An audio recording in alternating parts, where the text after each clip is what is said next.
Hello viewers, આપ સૌને મારા જય શ્રી કૃષ્ણ. અધિક માસની કથાની સત્સંગ યાત્રામાં આજે આપણે 25મો અધ્યાય લઈશું.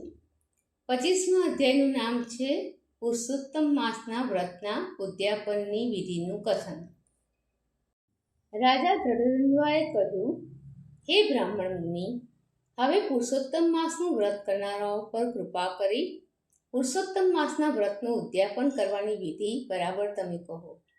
વાલ્મીકી બોલ્યા, શ્રી પુરુષોત્તમ માસમાં વ્રતની સંપૂર્ણતા માટે જે ઉદ્યાપન વિધિ છે તે હું ટૂંકમાં બરાબર કહું છું.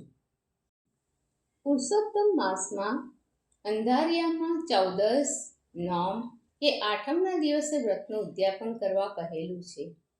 એ પવિત્ર પુરુષોત્તમ માસમાં જે પ્રમાણે સામગ્રી મળે તે મેળવી રાખી પ્રાતઃકાળમાં ઉઠી દિવસના પ્રથમ ભાગની ક્રિયાઓ પ્રથમ કરી લેવી. તે પછી મનને સાવધાન કરી 30 બ્રાહ્મણોને નિમંત્રણ આપવું. તે બધા બ્રાહ્મણો પત્ની સહિત સદાચારી તથા વિષ્ણુ ભક્તિ કરવામાં તત્પર રહેનારા હોવા જોઈએ, અથવા શક્તિ પ્રમાણે તથા ધન સંપત્તિ પ્રમાણે 7 કે 5 બ્રાહ્મણોને નિમંત્રણ આપવું. ત્યાર પછી હે રાજા, બપોરના સમયે 1 દ્રોણ એટલે કે 16 શેર વજન જેટલા અથવા તેનાથી અડધા કે તેનાથી પણ અડધા 5 ધાન્ય વડે સર્વતોભદ્ર નામનું ઉત્તમ મંડળ રચવું. તે મંડળ ઉપર ચારે દિશામાં 4 ઉત્તમ કળશો સ્થાપવા. તે બધા સોનાના, તાંબાના અથવા માટીના હોય તો પણ ચાલે, પરંતુ તે શુદ્ધ તથા કાણા વિનાના બરાબર આખા હોવા જોઈએ. ચતુર્વ્યુહ એટલે કે વાસુદેવ, સંકર્ષણ, પ્રદ્યુમ્ન તથા અનિરુદ્ધની પ્રીતિ માટે તે કળશો પર એક નાળિયેર સ્થાપવું. ઉત્તમ વસ્ત્રોથી તેઓને વીંટવા અને તેઓ પર નાગરવેલના પાન મૂકવા.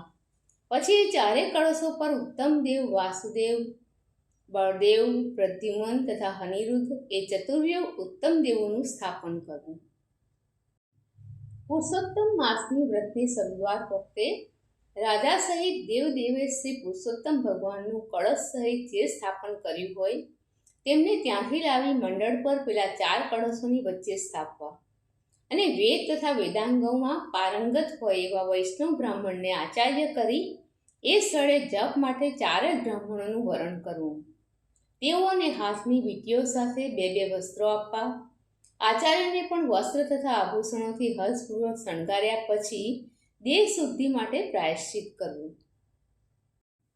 તે પછી પ્રથમ કહેવાઈ ગયેલી વિધિ પ્રમાણે પોતાની સ્ત્રીને સાથે રાખી પૂજા કરવી અને વરણ કરેલા 4 બ્રાહ્મણો પાસે 4 પ્રકારનો એટલે કે ચતુર્વ્યુહ ભગવાન વાસુદેવ, સંકર્ષણ, પ્રદ્યુમ્ન તથા અનિરુદ્ધનો મંત્ર જાપ કરાવવો.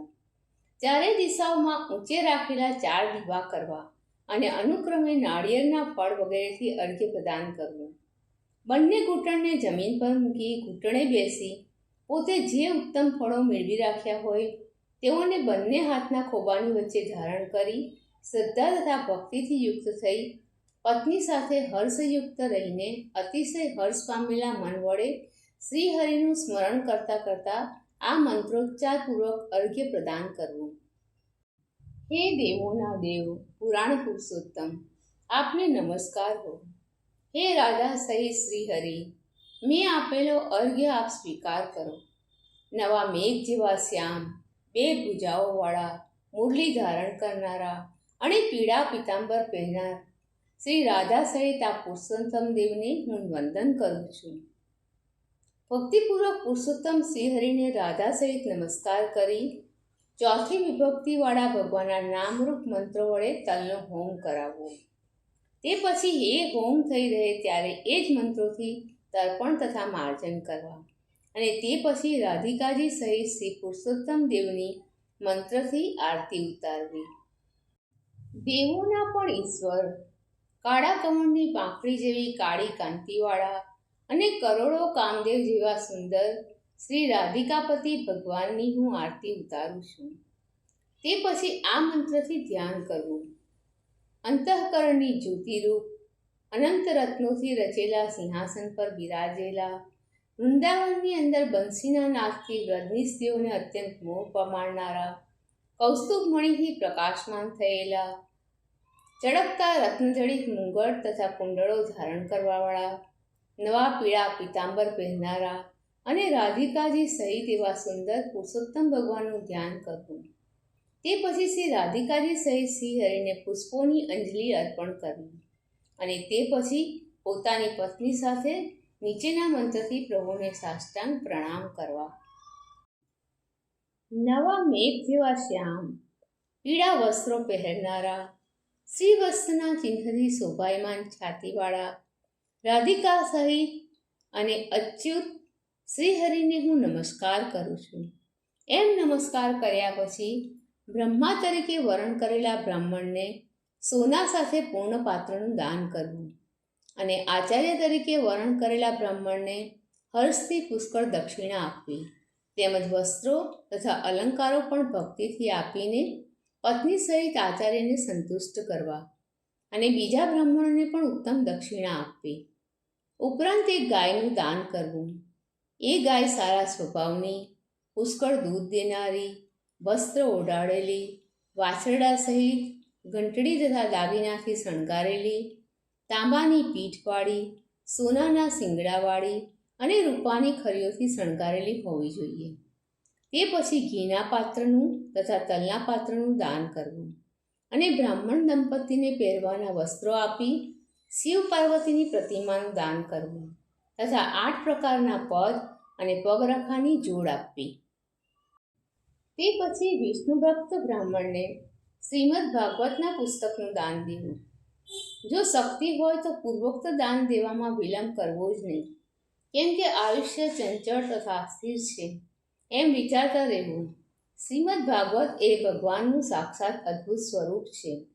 જે મનુષ્ય વિષ્ણુ ભક્ત અને પંડિત એવા બ્રાહ્મણને શ્રીમદ ભાગવતનું દાન કરે છે તે પોતાના કરોડો કુળનો ઉદ્ધાર કરી છેવટે અપ્સરાઓના સમુદાયથી સેવાતા વિમાન પર ચડીને યોગીઓને પણ દુર્લભ એવા ગોલોકમાં જાય છે. હજારો કન્યાદાન, સેંકડો વાજપેયી નામના યજ્ઞો, ધાન્ય સહિત ખેતરોના દાન, તુલાદાનો, 8 મોટા દાનો તથા વેદોના દાન પણ શ્રીમદ ભાગવતના પુસ્તકના દાનની 16મી કળાને પણ પહોંચી વળવા યોગ્ય નથી. માટે તે શ્રીમદ ભાગવતનું વૈષ્ણવ બ્રાહ્મણને અવશ્ય દાન કરવું અને તે પણ સોનાના સિંહાસન પર પધરાવી વસ્ત્ર તથા આભૂષણોથી શણગારીને દેવું. તેમજ 30 માલપુડા મૂકી 30 કાંસાના સંપુટોનું પણ દાન દેવું. હે રાજા, એ માલપુડાઓમાં દરેકની અંદર જેટલા છિદ્રો હોય છે એટલા 1000 વર્ષ સુધી તે મનુષ્ય વૈકુંઠમાં વસે છે અને તે પછી નિર્ગુણ યોગીઓને પણ દુર્લભ જ્યોતિનું ધામ સનાતન અને જ્યાં ગયા પછી ભક્તો આ સંસારમાં પાછા આવતા નથી એવા ગોલોકમાં તે જાય છે. એ કાંસાના સંપુટોનું વજન એકનું 2.5 સેર કહેવામાં આવ્યું છે. છતાં પુરુષોત્તમ માસનું વ્રત કરનાર માણસ જો નિર્ધન હોય તો તેણે વ્રતની પૂર્ણતા માટે પોતાની શક્તિ પ્રમાણે તે સંપુટો કરાવવા અથવા માલપુડાની ઉત્તમ કાચી સામગ્રી ફળો સાથે તે સંપુટોમાં ભરીને પુરુષોત્તમ ભગવાનની પ્રસન્નતા માટે દાન કરવું. હે રાજા, તે દાન માટે પત્ની સહિત જે બ્રાહ્મણોને નોતર્યા હોય તેઓને આપવા માટે પુરુષોત્તમ ભગવાનની સમક્ષ સંકલ્પ કરવો અને પછી આ પ્રમાણે પ્રાર્થના કરવી. હે જગતના આધાર, હે જગતને આનંદ આપનાર શ્રી કૃષ્ણ, આપ મારા આ લોકના તથા પરલોકના સર્વ મનોરથો જલ્દી પૂર્ણ કરો.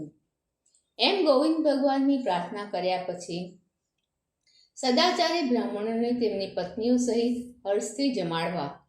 તે વેળા પણ પ્રથમ શ્રી પુરુષોત્તમ ભગવાનનું સ્મરણ કરતાં કરતાં ભક્તિથી વિધિ પ્રમાણે બ્રાહ્મણોનું પૂજન કરવું અને તે પછી બ્રાહ્મણ સ્વરૂપે શ્રી હરિનું તથા બ્રાહ્મણ પત્ની સ્વરૂપે શ્રી રાધિકાજીનું ચિંતન કરતા રહી તે બ્રાહ્મણોને ઘી તથા દૂધપાકનું ભોજન કરાવવું.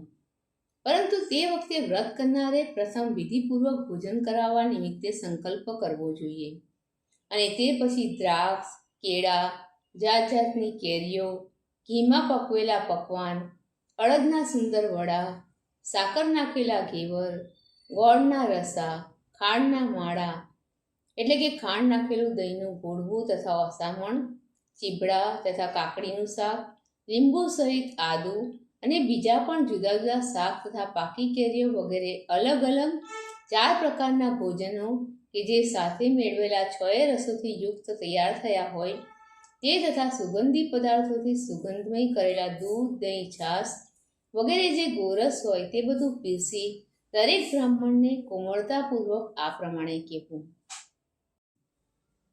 આ સ્વાદિષ્ટ ભોજન મેં આપ માટે હર્ષથી તૈયાર કરાવ્યું છે.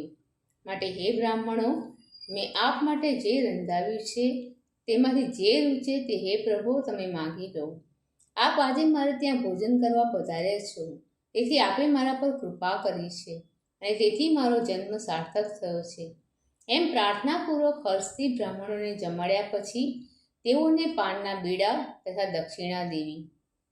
એલચી, લવિંગ, કપૂર, નાગરવેલનું પાન, કસ્તુરી, જાયફળ, જાવંત્રી, ચૂનો અને સુંદર કાથો એ બધા મિશ્ર કરી તૈયાર કરેલું પાન બીડું ભગવાનને પ્રિય છે. માટે તેવું પાન બીડું તૈયાર કરી આદરથી બ્રાહ્મણોને આપવું. જે મનુષ્ય એવું પાન બીડું બનાવી ઉત્તમ બ્રાહ્મણને આપે છે તે આ લોકમાં અતિશય ભાગ્યશાળી થઈ પરલોકમાં અમૃત ભોગવનારો થાય છે. એ રીતે પત્ની સહિત બ્રાહ્મણોને સંતુષ્ટ કર્યા પછી તેઓના હાથમાં લાડુ આપવા અને તેમની પત્નીઓને વિધિપૂર્વક શણગારી તેમના હાથમાં વાંસના સુપડા, હળદર, કંકુ તથા બંગડીઓ વગેરે આપવા. તે પછી ઘરની હદ સુધી બ્રાહ્મણોની પાછળ જઈ તેમને વિદાયગીરી આપવી અને પછી ઘરમાં પાછા આવી મંત્રહીનમ ક્રિયાહીનમ એ મંત્રથી પુરુષોત્તમ ભગવાનની ક્ષમા માગવી અને પછી જનાર્દન ભગવાનને નમસ્કાર કરી જે કંઈ ઉણપ હોય તેની પૂર્ણતા કરી સુખેથી જમવું. તે વેળા પણ પ્રાણીઓને તેમના ભાગ પ્રમાણે અન્ન વિભાગ આપ્યા પછી પોતાના સગા સંબંધીઓની સાથે ભોજન કરવું. જમતી વેળા અન્નની નિંદા કરવી નહીં અને કોઈની સાથે ખોટો વાત પણ કરવો નહીં. પછી અમાસનો દિવસ આવે ત્યારે રાત્રે જાગરણ કરવું અને રાધિકા સહિત શ્રી પુરુષોત્તમ પ્રભુની સોનાની પ્રતિમાનું પૂજન કરવું. પૂજા કર્યા પછી પત્ની સહિત હર્ષથી પ્રભુને નમસ્કાર કરવા અને તે પછી વ્રત કરનારાએ રાધિકા સહિત શ્રી પુરુષોત્તમ દેવનું વિસર્જન કરવું. તે પછી એ મૂર્તિ સહિત સઘળું પૂજા સાહિત્ય આચાર્ય તરીકે વરણ કરેલા બ્રાહ્મણને આપી દેવું અને તે ઉપરાંત પોતાની ઈચ્છાનુસાર યથાયોગ્ય અન્નનું પણ દાન દેવું. એમ હર કોઈ ઉપાયે આ પુરુષોત્તમ વ્રત અવશ્ય કરવું અને પોતાની પાસે જેટલું ધન હોય તે અનુસાર પરમ ભક્તિથી દાન પણ કરવું. જે કોઈ સ્ત્રી કે પુરુષ આ પુરુષોત્તમ વ્રત કરે છે તે કોઈ પણ જન્મમાં દુઃખ, દારિદ્ર્ય કે દુર્ભાગ્યને પામતું નથી. એટલું જ નહીં, પણ જેઓ આ વ્રત કરે છે તેઓ આ લોકમાં જાત જાતના મનોરથો પૂર્ણ કરી છેવટે વિમાનો પર બેસીને ઉત્તમ વૈકુંઠ ધામમાં જાય છે. શ્રી નારાયણ બોલ્યા: એ પ્રમાણે જે મનુષ્ય શ્રી કૃષ્ણ ભગવાનને અતિશય પ્રિય આ પુરુષોત્તમ માસ વિધિ પ્રમાણે અતિશય આદરથી કરે છે તે પાપના સમૂહનો નાશ કરી આ લોકનું સુખ ભોગવી પોતાના પૂર્વજોની સાથે ભૂલોકમાં જાય છે. ઇતિ શ્રી બૃહન્નારદીય પુરાણ વિશેના પુરુષોત્તમ માસ મહાત્મ્યમાં પુરુષોત્તમ માસ વ્રતના ઉદ્યાપનની વિધિનું કથન નામનો 25મો અધ્યાય સમાપ્ત. દર્શક મિત્રો, આપ સૌને મારા જય શ્રી કૃષ્ણ. કાલે ફરીથી મળીએ અધિક માસની કથાની સત્સંગ યાત્રામાં એક નવા અધ્યાય સાથે.